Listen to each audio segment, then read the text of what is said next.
Hi, Dyslexic Genius here, Brad Hurt. My phone number is 864-236-1680, or you can email me at dyslexicgeniushurt@gmail.com.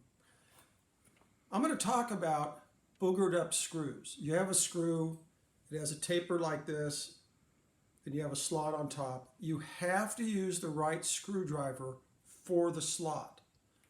I'm doing a customer's Victor number 2 reproducer, and I will show you when my angel comes in here. This is what happens when you don't use the right size screwdriver for the screw slot and it boogers them up. Now I'm going to show you how to fix this. You'll see at one end I have a little bit of the slot left back here at the end, and then it's boogered up at this end. The problem is these screws are extremely small, but we need to build a new slot for that. So what I use is an X-Acto saw, okay? And I'm going to come in here and I'm going to follow that first good slot and make a little line here, and then I will show you how it looks. But I have to use my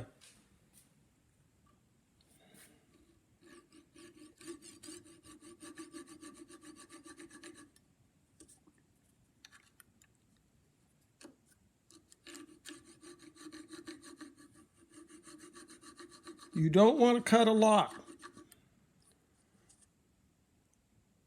There we go. And you see how I've put another slot in there, but you don't want to go too deep because the head's here, right here. We have a slot here, and it has a 60-degree taper, then we have the threads coming down. If you saw too much, you're going to come into the taper part of the screw. You have to be very careful. Then after you do that, you're going to get the screwdriver in there, and it barely hooks, because what's happened is the slot's like this and they've beat it out like that, so there's nowhere for the screwdriver to come in to grab to tighten it up or take it out. And this is what happens when you're not using a screwdriver properly.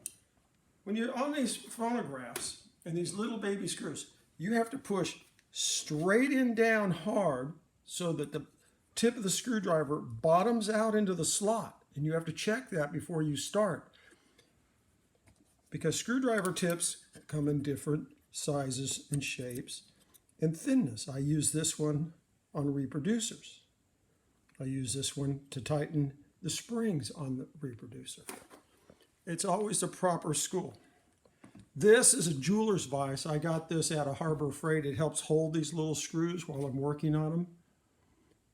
You know, I wanted to point things out like this because, you know, people send things out and say, hey, I want my reproducer rebuilt, and anybody can rebuild one. But your name's on this if you do this for somebody. And always remember that. Hey, your name is on the product that you're fixing for someone. And that's my tip for the day.